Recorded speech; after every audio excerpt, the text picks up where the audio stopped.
বলা হচ্ছে এবারের যুদ্ধে সবচেয়ে বেশি মার খেয়েছে ইরানের এয়ার ডিফেন্স সিস্টেম। এমন প্রচারণার যোগ্য জবাব এলো ইরান থেকেই। বিশ্বের অন্যতম আধুনিক স্টেলথ ক্রুজ মিসাইল ভূপাতিত করার দাবি করছে ইরান। আমেরিকার AGM-158 জেসম স্টেলথ ক্ষেপণাস্ত্র আকাশেই ধ্বংস করেছে ইরানের শক্তিশালী প্রতিরক্ষা ব্যবস্থা। প্রশ্ন উঠছে, তাহলে কি আমেরিকার সবচেয়ে উন্নত অস্ত্র থামিয়ে দিতে সক্ষম ইরান? মধ্য ইরানের মার্কাজি প্রদেশে ঘটেছে এক অবিশ্বাস্য ঘটনা। IRGC দাবি করছে আমেরিকার অত্যাধুনিক স্টেলথ ক্রুজ মিসাইল AGM-158 জেসম ভূপাতিত করেছে তাদের আকাশ প্রতিরক্ষা ব্যবস্থা। সামরিক প্রযুক্তির জন্য বড় ধাক্কা, কারণ AGM-158 জেসম তৈরি করা হয়েছিল এমনভাবে যাতে এটি শক্তিশালী আকাশ প্রতিরক্ষা ব্যবস্থাকেও ফাঁকি দিতে পারে।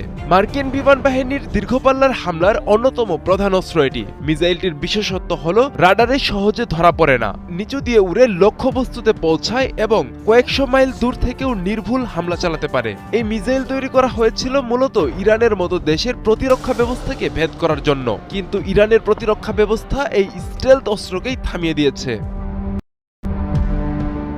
সামরিক বিশ্লেষকদের মতে এই সংঘাতের সবচেয়ে গুরুত্বপূর্ণ বিষয় হল ইরানের আকাশ প্রতিরক্ষা ব্যবস্থা। ইরান গত এক দশকে নিজস্ব প্রযুক্তিতে তৈরি করেছে বহুস্তর প্রতিরক্ষা নেটওয়ার্ক। এর মধ্যে রয়েছে Bavar 373 air defence system, Khordad 15 air defence system এবং রাশিয়ার তৈরি S-300 এয়ার ডিফেন্স সিস্টেম। এই প্রতিরক্ষা ব্যবস্থা একসঙ্গে ড্রোন, যুদ্ধবিমান এবং ক্রুজ মিসাইল শনাক্ত করতে পারে। তাদের প্রতিরক্ষা নেটওয়ার্ক শুধু আকাশে নজরদারি করে না, বরং একাধিক স্তরে শত্রু অস্ত্রকে ধ্বংস করতে পারে। আমেরিকার স্টেলথ মিসাইল ভূপাতিত হওয়ায় তাদের দীর্ঘপাল্লার হামলা কৌশল আরও কঠিন হয়ে উঠবে। মধ্যপ্রাচ্যের এই যুদ্ধে ইরানের প্রতিরক্ষা সক্ষমতা ইসরায়েল আমেরিকা জোটের জন্য একটি বড় চ্যালেঞ্জ হয়ে দাঁড়াতে পারে।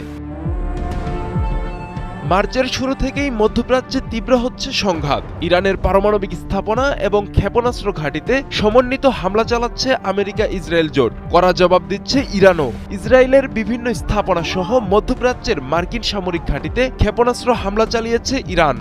অর্থাৎ সংঘাত রূপ নিয়েছে মিসাইল বনাম মিসাইল যুদ্ধে। প্রযুক্তির লড়াইও চলছে সমানতালে, আর এই যুদ্ধে প্রতিরক্ষা প্রযুক্তির সক্ষমতায় নির্ধারণ করতে পারে কে এগিয়ে থাকবে আর কে পিছিয়ে পড়বে।